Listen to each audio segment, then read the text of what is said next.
오늘 우리에게 주신 하나님의 말씀은 에베소서 4장 30절에서 32절의 말씀입니다. 신약성경 315페이지 에베소서 4장 30절에서 32절의 말씀, 세 절의 말씀을 시간 한 목소리로 함께 읽겠습니다. 함께 읽겠습니다. 시작. 하나님의 성령을 근심하게 하지 말라. 그 안에서 너희가 구원의 날까지 인치심을 받았느니라. 너희는 모든 악독과 노함과 분냄과 떠드는 것과 비방하는 것을 모든 악의와 함께 버리고 서로 친절하게 하며 불쌍히 여기며 서로 용서하기를 하나님이 그리스도 안에서 너희를 용서하심과 같이 하라. 아멘. 오늘은 에베소서 4장 30절에서 32절의 말씀을 가지고 벨직 신앙고백서 제11조를 함께 살펴보며 은혜를 나누고자 합니다. 나누어드린 유인물과 혹은 화면을 함께 보시고 벨직 신앙고백서 제11조를 함께 읽어보겠습니다. 나누어드린 유인물과 화면에 있습니다. 시작. 우리는 또한 성령님께서 영원부터 성부와 성자로부터 나오신다는 것을 믿고 고백합니다. 그분은 만들어지지도 창조되지도 태어나신 것도 아니라 다만 성부와 성자로부터 나오신다고 말할 수 있을 뿐입니다. 성령님께서는 순서에 있어서 삼위일체 가운데 제3위이시고 본질과 위엄과 영광에 있어서 성부, 성자와 동일하시고 하나이십니다. 따라서 성경이 우리에게 가르치는 바대로 성령님께서는 참되고 영원한 하나님이십니다. 감사합니다. 여러분, 방금 우리가 읽었던 벨직 신앙고백서 제11조가 믿고 고백하는 것은 굉장히 단순합니다. 성령님께서는 참되고 영원한 하나님이시다라는 겁니다. 참 쉽지요? 여러분은 성령 하나님을 제3위가 되시는 성삼위일체 하나님으로 믿으십니까? 굉장히 쉬운 표현이고 굉장히 쉬운 말인데 믿는 것도 같은데 과연 이게 성경의 근거에서 바르게 믿고 있는가를 좀 살펴볼 필요가 있습니다. 여러분, 우리는 앞선 믿음의 선배들로부터 아주 많은 것을 빚지고 살아가고 있습니다. 여러분 들어보셨을 겁니다. 거인의 어깨 위에 올라선 난쟁이라는 표현을 들어보셨을 겁니다. 키가 작은 난쟁이는 키가 작아서 멀리 바라볼 수 없지만 거인의 어깨 위에 올라서면 멀리까지 볼 수 있다라는 이야기이죠. 우리의 믿음과 우리의 신앙, 그리고 우리가 지금 드리는 믿음의 고백은 우리 스스로가 성장하였고 우리가 믿음이 성숙해서 멀리 보게 된 것이 아니라 이것을 위해서 치열하게 논쟁하였고 이단과 맞서 싸웠던 믿음의 선배들의 유산을 통해서 우리가 그 유산을 물러받아서 이렇게 믿고 이렇게 고백할 수 있게 된 것이라는 겁니다. 이것이 우리가 왜 교리를 배워야 하는가? 우리가 왜 오래된 신앙 고백서를 지금 이 시대에 이 시기에 다시금 배워야 하는가라는 이 질문에 대한 답이 될 수가 있습니다. 여러분, 우리가 믿음의 선배들로부터 물려받은 이 좋은 믿음의 유산을 우리가 먼저 받아서 누리고 우리 역시 우리의 이 믿음의 후손들에게, 믿음의 다음 세대들에게 좋은 믿음의 유산을 물려주기 위해서입니다. 저는 개인적으로 우리 교회가 제가 가진 교회에 대한 비전이 있습니다. 330명입니다. 그런데 제가 이 개인적으로 가진 이 믿음의 비전을, 목회의 비전을 여러분에게 우리 교회가 성장하고 우리가 부흥해서 몇 명의 성도를 여러분 만듭시다, 이러진 않을 것 같습니다. 우리 교회가 1년 예산이 이 정도는 되도록 우리 교회가 성장하고 부흥해야 됩니다라는 기치를 걸지는 않을 것 같습니다. 물론 성령님께서 저에게 그리고 성도들에게 어떤 아주 특별한 감동, 아주 특별한 감화로 역사하신다면 순종할 수도 있습니다. 저희 교회가 이름이 하늘 영광 교회이지 않습니까? 하늘의 영광을 사모하며 살아가기 위해서는 우리에게 주어진 이 말씀을 통하여 우리의 믿음의 대상이 되시는 하나님을 더욱더 알아가고 그분을 믿고 그분에게 순종하고 그리스도의 장성한 분량에 이르도록 자라가는 교회가 바로 우리 교회입니다. 이것을 다른 표현으로는 이렇게 표현하고 있는 겁니다. 말씀대로 믿고 말씀대로 살고 말씀대로 누리는 교회라고 말입니다. 이런 교회와 성도님들이 되시기를 주님의 이름으로 축원합니다.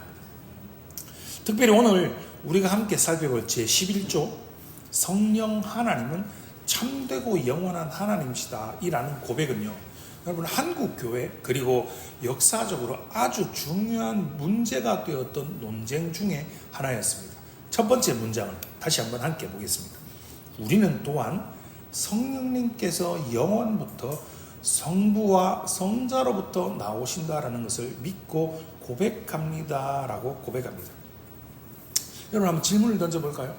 여러분 기독교의 교파가 몇 개입니까? 라고 묻는다면 기독교의 교파를 어떻게 분류합니까? 라고 어떻게 구분합니까? 라고 말하면 어떻게 대답하시겠습니까? 대부분 기독교로 가면 크게 몇 개를 떠올립니까? 두 개를 떠올리죠. 하나는 로마교이고요. 그 다음에는요, 우리가 속한 개신교, 이렇게 두 개를 대부분 떠오르죠. 그런데 사실은 더 있습니다. 기독교 교단 중에 세계에서 두 번째로 교세가 큰, 그리고 역사를 자랑하고 약 2억 5천만 명의 이상의 신자가 있는 동방정교회라는 게 있습니다.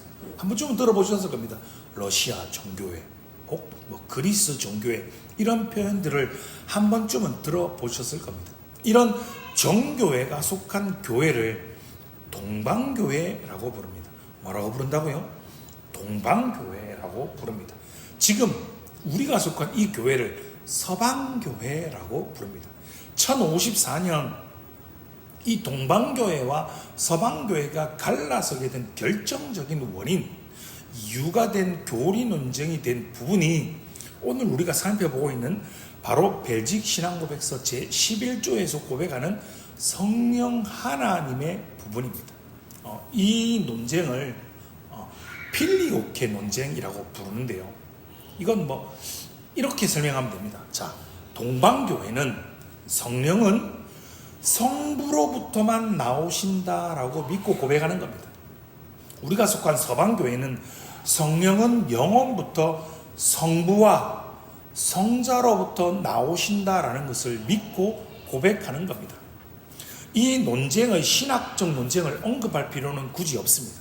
그런데 이 차이점과 문제점이 뭐냐라고 말한다면, 성령이 성부로부터 나오신다, 성부로부터만 나오신다라는 것을 믿고 고백하면, 여러분 하나님께로 가는 길이 오직 한 길이 아니라 그 길이 두 길이 될 수도 있고 다수의 길이 존재할 수도 있게 되는 겁니다.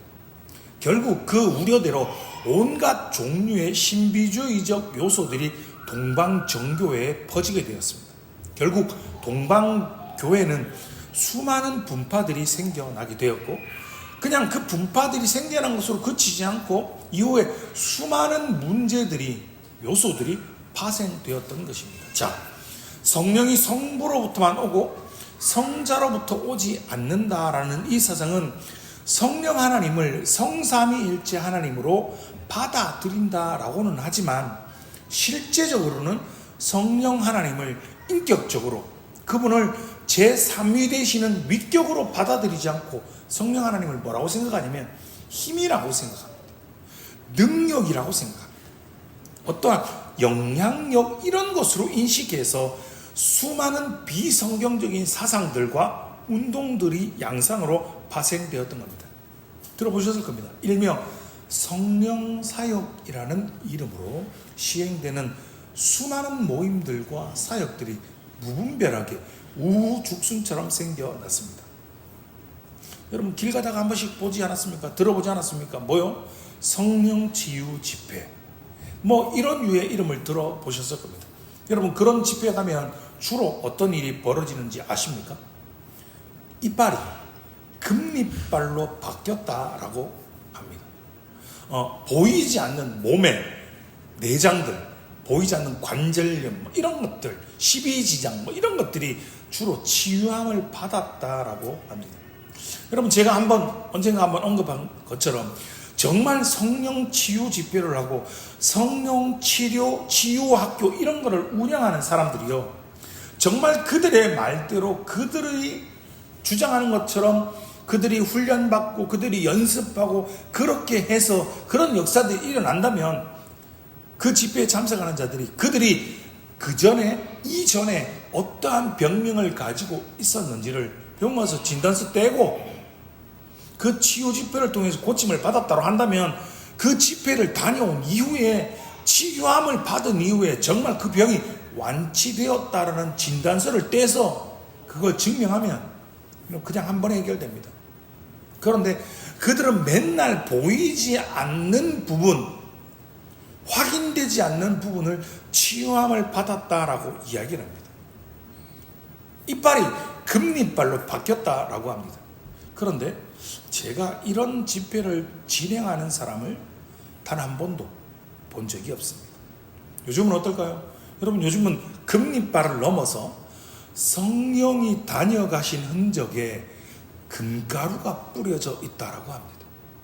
자기가 기도 중에 치유 집회 중에 자기를 성령님이 만지고 가셨는데 성령님이 만지고 가신 흔적이 얼굴에 금가루가 뿌려져 있고 자기가 기도하기 위해서 엎드렸던 그 자리에 성령님의 흔적으로 지나간 자리에 김가루가 아닙니다. 죄송합니다. 금가루가 뿌려져 있다라고 말합니다. 참 아주 중요한 순간이네. 금가루가 순간 김가루가 되어버렸네. 여러분 100번 양보해서 정말 100번 양보했다 치고 성삼위일체 3위 되시는 성령 하나님도 여러분 전지하시지 않습니까? 그분도 전능하시지 않습니까? 그까지 금리빨, 그냥 이빨 금리빨로 바꾸는 거 여러분 일도 아니고 문제도 아닙니다. 기드온처럼 양털에만 물이 가득하고 주변에는 물이 없었고 그 반대의 역사도 능히 일어날 수 있습니다. 100번 양보해서 성령이 지나간 흔적으로 금가루가 얼굴에 있고 기도했던 그 자리에 금가루가 있다라고 100번 양보할 수 있다라고 칩시다. 그런데 과연 이런 류의 성령 치유 집회, 성령 치유 사역이 여러분 과연 성령적일까요? 그 집회와 그런 모임 가운데 과연 참되고 영원하신 하나님이신 성령님을 그들은 제대로 알고 제대로 믿고 있는 것일까요? 여러분 그곳에는 예수 그리스도가 필요치 않습니다. 여러분 그곳에는 말씀이 전혀 필요치 않습니다. 성령과의 직통, 성령과의 직접적인 계시를 받아서 치유를 받아서 능력을 받아서 행하시기 때문에 중보자이신 예수 그리스도도 필요 없습니다. 우리에게 완전한 특별한 계시의 말씀 성령도 전혀 필요치 않습니다. 여러분 성령의 사역, 성령 하나님께서 이 땅에 임하신 사역에 그분의 행하신 사역의 최종의 목표가 무엇입니까? 오늘 본문 30절 하반절의 말씀입니다. 화면을 한번 보십시오. 그 안에서 너희가 구원의 날까지 인치심을 받았느니라 라고 말씀하십니다. 성령 하나님께서 이 땅에 오셔서 우리 안에 임재하신 이유가 무엇입니까? 구원의 날까지, 저와 여러분을 구원해 주시는 날까지 인쳐 주시기 위해서 그분이 이 땅에 오신 겁니다. 로마서 8장 2절은 무엇이라고 말씀하십니까? 같이 한번 읽어보겠습니다. 화면을 보시고 로마서 8장 2절의 말씀을 같이 한번 읽어보겠습니다. 시작.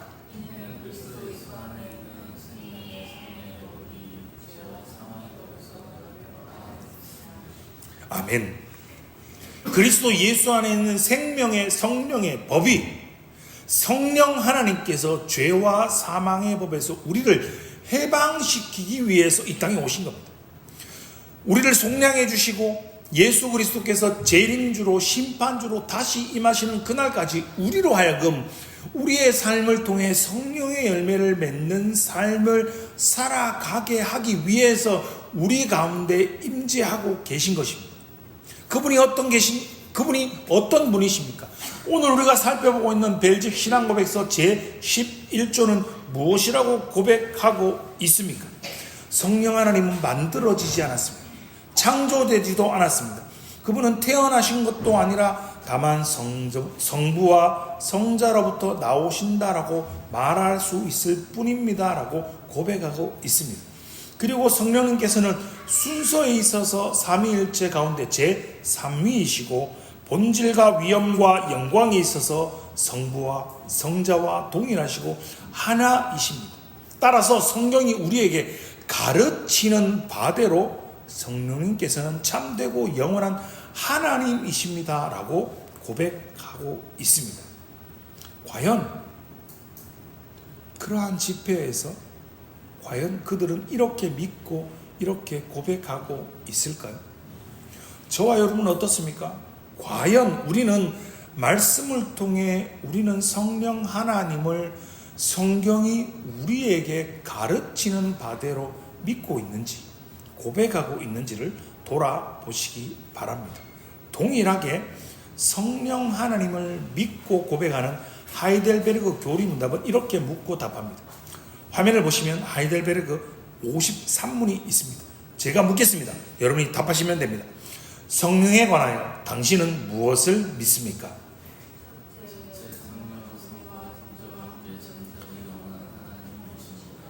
둘째, 그분은 또한 나에게도 주어져서 나로 하여금 참된 믿음으로 그리스도와 그의 모든 은덕에 참여하게 하며 나를 위로하고 영원히 나와 함께 하십니다. 아멘. 여러분, 오늘 말씀을 준비하면서 성령 하나님께서 저와 여러분의 삶을 그리고 우리 하늘영광교회를 정말 많이 사랑하시는구나 라는 것, 그리고 그분이 우리 교회의 주인이 되셔서 우리 교회를 이끌어가고 계시구나라는 다시금 경험하는 귀한 시간들이었습니다. 여러분, 기가 막히게 말씀이 연결이 되고 있었습니다. 우리가 말씀을 보다 쉽게 이해할 수 있도록 말입니다. 지난 시간 함께 살펴본 말씀을 한번 기억해 보십시오. 하나님의 진노하심이 내버려 둠으로 나타났습니다. 그런데 성경은 우리가 믿고 고백하는 성삼위일체 하나님은 당신의 백성들을 이렇게 말합니다. 내가 너희를 고아와 같이 버려두지 아니하고 너희에게 오리라 라고 요한복음 14장 18절은 말하고 있습니다. 바로 저와 여러분을 고아와 같이 과부같이 버려두지 않으신다라고 말씀하십니다. 하나님의 사랑이 우리 가운데 나타났습니다. 예수 그리스도를 이 땅에 보내어주시고 예수 그리스도의 십자가 대속의 은혜로 말미암아 우리의 죄를 사하여 주셨습니다. 그리고 그분은 능력과 권세로 부활하셨습니다. 그리고 승천하셔서 하나님의 보좌 우편에서 우리를 위해서 중보하시고 기도하시고 계십니다. 그리고 부활하시고 승천하시면서 보혜사 성령님을 우리에게 보내어 주셔서 세상의 끝날까지 우리와 항상 함께 하시겠다라고 약속해 주셨습니다. 여러분, 그래서 오순절 성령 하나님의 강림으로 인해서 신약의 교회가 시작이 되었습니다. 성령 강림절, 오순절, 77절, 맥주 감사절의 절기가 그래서 중요하다라고 우린 지난 시간 말씀을 통해서 함께 살펴보았습니다. 보내어주신 보혜사 성령님이 무엇을 하십니까? 그분의 사역이 무엇입니까? 그리스도와 그의 은덕에 참여하게 하십니다. 무엇을 통해서 말입니까? 바로 믿음을 통해서 말입니다. 여러분, 믿음이 어떻게 생길까요? 그리스도의 말씀을 들음으로 생깁니다. 그런데 여러분 한번 생각해 보십시오. 말씀을요, 듣는다고 아무나 믿음이 생기는 게 아니라는 겁니다. 여러분, 예수님이 이 땅에 오셨다라는 것을 세상의 모든 사람들이 다 알고 있습니다. 그들은 성탄절을 기뻐합니다. 그러나 성탄절에 예수님이 오신 것을 알지만 예수님을 믿지 않습니다. 여러분, 교회 다니지 않는 사람들도요, 부활절 압니다.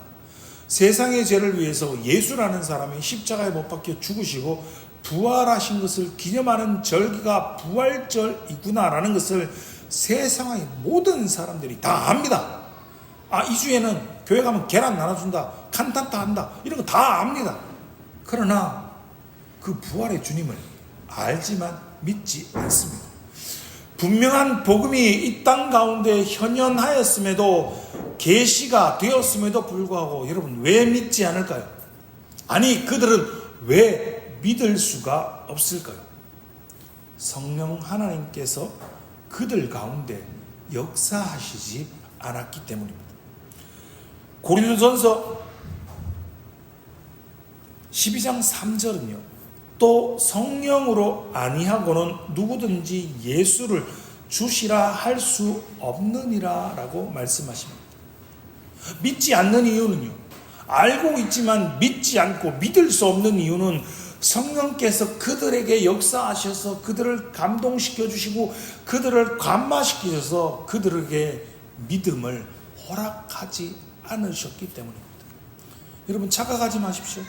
여러분, 오해하지 마십시오. 믿음은 우리가 무엇을 한다고, 우리가 무엇을 읽는다고, 우리가 무엇을 본다고, 우리가 무엇을 듣는다고, 우리가 무엇을 행한다고 믿음이 생기고 믿음이 자라나는 것이 아닙니다. 성령 하나님의 역사가 아니고는, 성령 하나님의 은혜가 아니고서는, 성령 하나님의 사역이 아니고서는 그 누구도 예수를, 그리스도를 나의 구주, 나의 하나님으로 믿고 고백할 수 없습니다.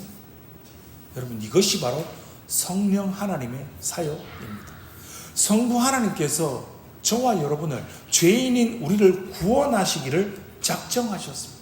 성자 예수님께서 우리의 죄를 대속해 주시기 위해서 이 땅에 오셔서 십자가에 못 박혀 죽으심으로 하나님의 사랑을, 하나님의 구원을 실행하셨습니다.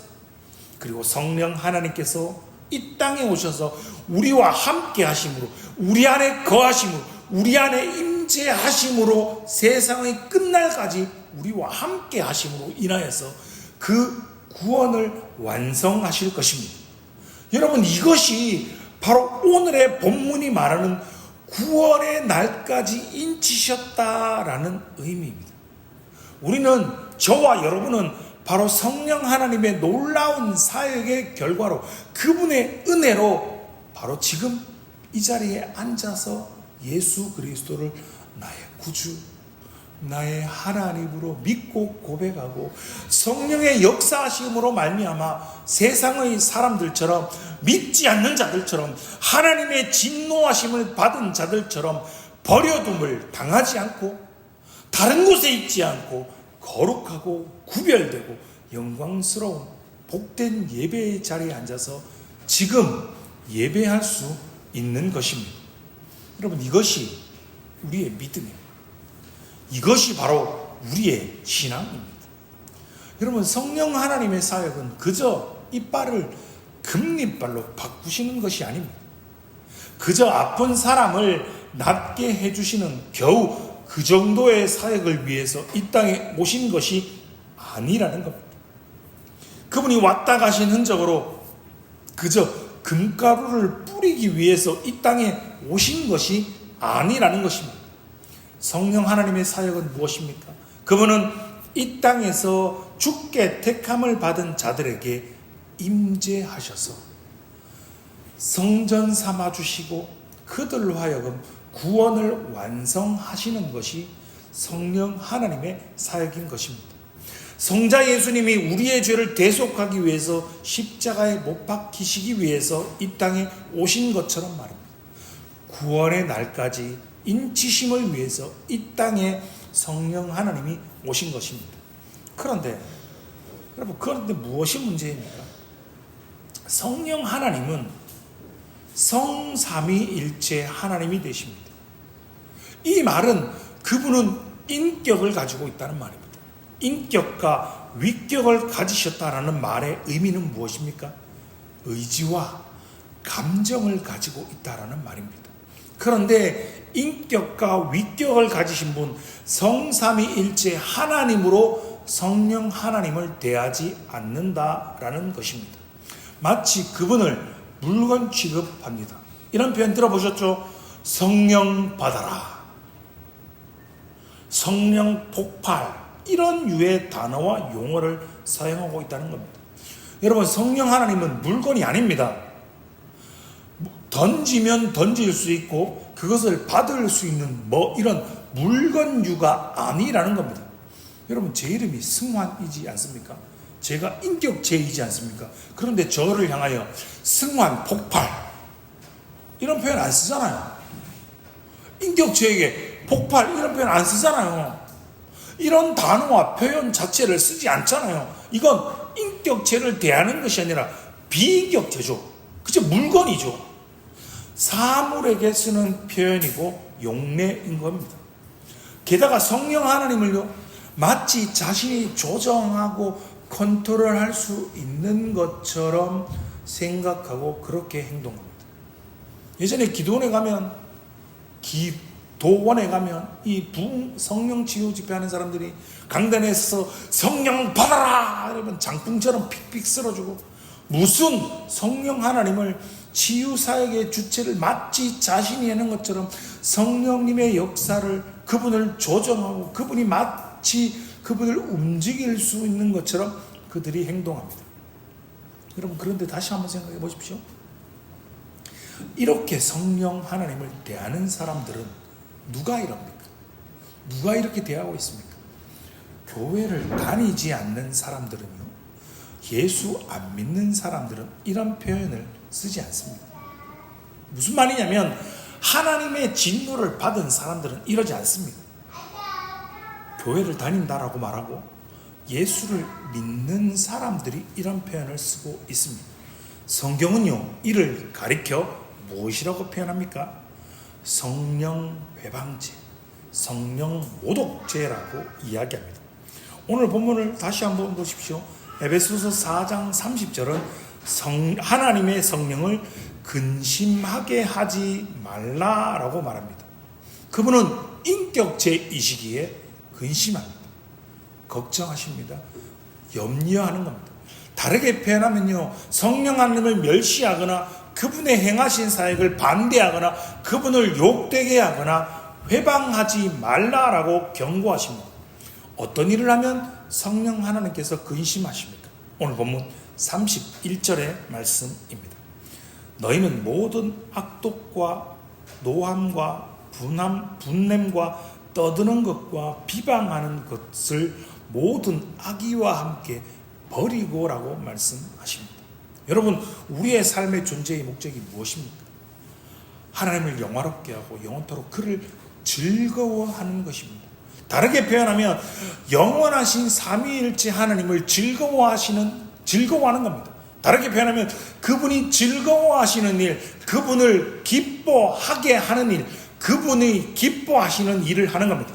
반대로 말하면 그분이 근심, 걱정, 염려하는 일을 행하지 않는 겁니다.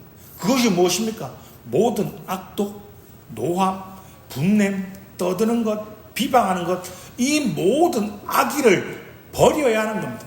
이러한 자들, 성령과 함께 하지 않기에 소견에 옳은 대로 살아가며 하나님을 기쁘시게 하지 않고 성령을 근심하게 하는 모든 이러한 자들은 여러분, 결국 모두 어디로 귀결됩니까? 이러한 자들의 종국, 이러한 자들의 끝은 어디입니까? 하나님의 진노가 그들에게 임할 것입니다. 그리고 그 죄는 결코 용서받지 못할 것입니다. 성경이 말하는 바로 죽음에 이르는 죄입니다.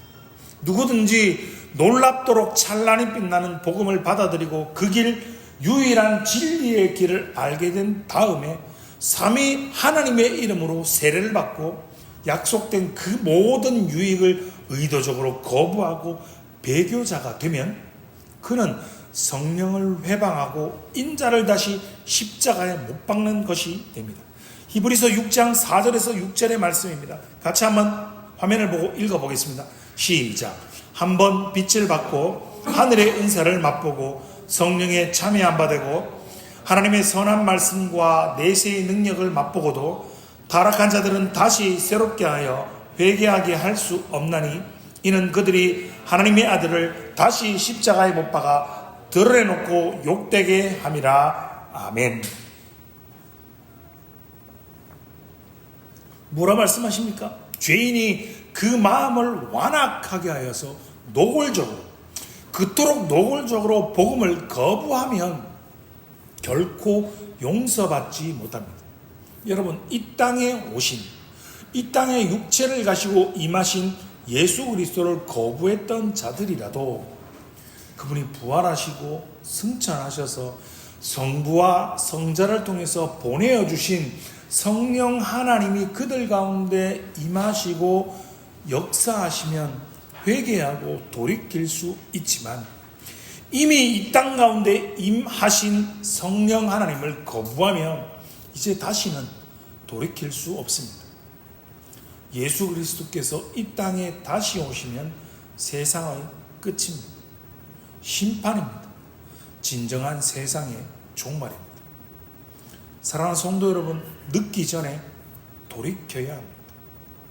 죽음이 우리의 육체, 나의 육체에 임하기 전에 예수 그리스도가 주님이 이 땅에 재림주로 심판주로 임하시기 전에 성자 예수 그리스도의 이름으로 성령 하나님을 의지하여서 회개하시고 믿음을 회복하시기 바랍니다. 여러분, 내일 죽는다면, 내일 우리의 육체의 생명이 다한다면 여러분, 오늘 무엇을 하시겠습니까? 뉴턴처럼 내일 이 지구가 멸망하더라도 난 한 그루의 사과나무를 심겠다라던 뉴턴처럼 겨우 사과나무 하나 심으시겠습니까? 여러분, 오늘 말씀을 들으면서 혹시 내가 성령 회방죄, 이런 죄를 혹시 내가 죄를 짓고 있는 것은 아닌가라는 생각이 들고 불안한 마음이 드십니까? 그렇다면 안심하십시오. 여러분은 그 죄를 짓지 않고 있습니다. 여러분, 사람이 결코 용서받을 수 없는 죄를 저지를 수 있다라는 이 사실을 안다라는 것은 우리가 복음을 거부하지 않도록 우리 안에 임재하시는 성령께서 우리와 함께 하셔서 우리로 하여금 우리의 삶을 조심하게 하고 우리의 마음을, 우리의 생각을 살피셔서 우리를 그리스도의 복음의 말씀에 순종하도록 우리를 인도하고 계시기 때문입니다. 그럼 성령 하나님을 믿는 저와 여러분은, 우리는 어떻게 살아가야 하겠습니까? 오늘 본문 32절의 말씀입니다.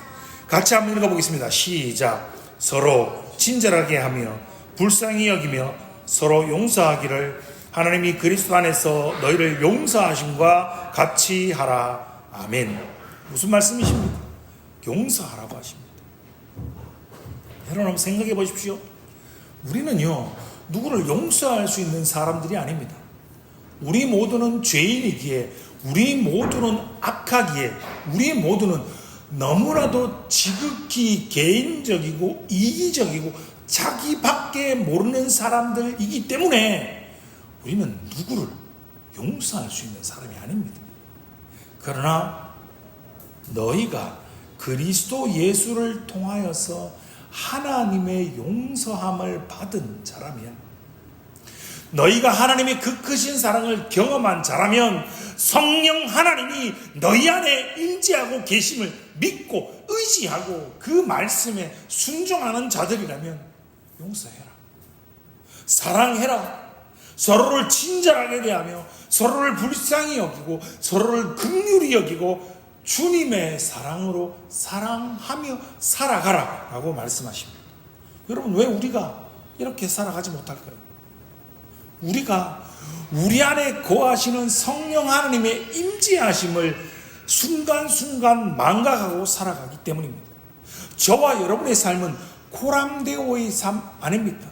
하나님 앞에서의 삶 아닙니까? 여러분, 우리 앞에, 지금 우리 옆에 삼위일체 되시는 성령 하나님이 계신다면 우리의 입술을, 우리의 말을 여러분 조심해야지. 세상에서도요, 여러분, 윗사람 앞에서는, 높은 사람 앞에서는 용모도 단정하게, 행동도 조신하게, 우리의 말도 조심하지 않습니까? 교수 앞에서, 선생 앞에서 욕하고 인상 쓰고 짝다리하고 팔짱 끼고 이런 불손한 태도와 행동을 보이지 않습니다. 그런데 우리는 순간순간 악독을 퍼붓습니다. 우리는 분노합니다. 우리는 노합니다. 우리는 누군가를 비방하며 살아갑니다. 우리 안에 거하시는 성령 하나님의 임재를 순간순간 망각하며 우리는 이 땅을 살아가고 있기 때문입니다. 사랑하는 성도 여러분, 우리의 믿음은 우리의 삶을 통해 드러납니다. 저와 여러분이 삼위일체, 삼위 되시는 성령 하나님을 믿는다면 저와 여러분의 삶에서 성령의 9가지 열매를 맺는 그런 복된 삶을 살아가시기 바랍니다. 순간순간 기억하고 살아가시기 바랍니다. 여러분, 믿음으로 선포하시기 바랍니다. 나는 삼위일체 하나님을 믿는 사람이다. 성령 하나님께서 지금도 나와 동행하고 계신다. 그렇게 나는 지금도 그분의 임재를 망각하지 않고 나의 입술의 모든 말과 나의 모든 생각과 나의 모든 행동까지 알고 계시는 전지전능하신 하나님이 나와 함께 계심을 인지하며 주께서 믿음의 권속들에게 요구하시는 주님의 사랑으로 서로 친절하게 대하고 서로 불쌍히 여기며 서로 긍휼히 여기며 서로 용서하며 살아감을 통하여 성령의 9가지 열매를 풍성하게 맺으며 참된 성도, 참되고 영원하신 성령 하나님을 믿는 믿음의 권속답게 구원의 날까지 인치심을 받은 주의 백성답게 이 땅을 살아가시는 복된 주의 권속들이 되시기를 주님의 이름으로 축원합니다.